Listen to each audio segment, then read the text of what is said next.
seiring dengan masa-masa yang lawit-lawitnya, leurang yang pegah dan berani untuk dipegang. Jangan bawa agama dalam hal yang tidak ada kaitannya dengan agama. Menyonya bahasa dipegang leurang yang pegah. Nyan payah tadanya baulangnya, hai tengku yang pegang-pegang, itu wana butuh na agama pun. Bahkan menandanya karena hana pun yang hana dalam agama. Artinya perbuatan yang Yanyo lakukan tidak lepas daripada hukum Allah. Adalah hukumnya wajib, adalah perbuatan yang Yanyo lakukan yang haram, adalah makruh, adalah mubah, dan adalah perbuatan yang Yanyo lakukannya sunat.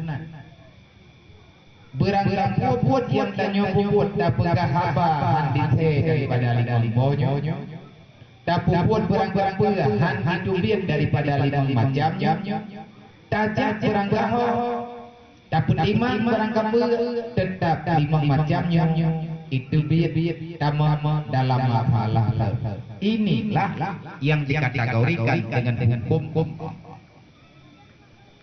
Jeut apakah mengenang dengan agama berarti lehetnya hana tanuri Tuhan. Awalul ma'rifatullah. Kamu punya agama, adakah kamu ingin beragama? Kepingin. Kalau kamu kepingin beragama, maka kenal dulu siapa Allah. Awalul ma'rifatullah. Dasar agama beri Allah. Tinggal leurang zaman apa?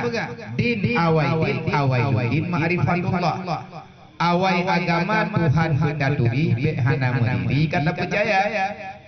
Iman Islam tauhid ma'rifat wat dia matabat keun agama.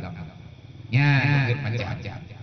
Iman Islam tauhid ma'rifat wat dia banpeut bagtanya agama.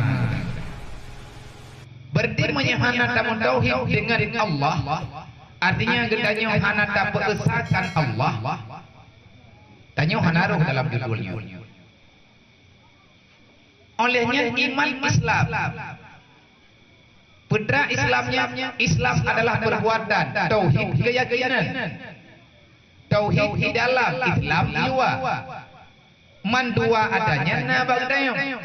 Iman merupakan hal yang diyakinkan, sedangkan Islam adalah sesuatu yang didasari oleh perintah iman. Putra yang dalam Islam nyanyi yang tak buat nyoman dunna dalam genari Allah. Artinya orang Muslim, orang yang menjalankan aturan yang dalam Islam. Lihna iman, lihna Islam, iman Islam. Olehnya tauhid. Bertauhid berusaha Allah, menyeiman tak akui yang nayu akui li Allah, ada yang nepegah li Nabi. Bermakna iman. Tasdik maja'a bihin Nabi sallallahu alaihi wasallam. Tak putui tanpa ragu, ada beranggapan orang ipegah meno ipegah mede, tate mate bahru darah gadah nyawang tak ihlang jerat. Nyan yang lebih mangat bagi katanya urang yang tak paham daripada matabat dalam dunianya rela syariat Allah Ta'ala rata sago bukan. Olehnya makrifat. Apa itu makrifat? Ilmu. Iman Islam, tauhid, makrifat. Ada yang tanya kubut dalam Islam. Keyakinan ditanya, iman tanya, tauhid ditanya. Mandung adanya bermakrifat. Berarti makrifat. Kita punya ilmu dengan apa yang sedang kita lakukan. Wadekana dengan bantuan baru jeut ke urang agama. Menyana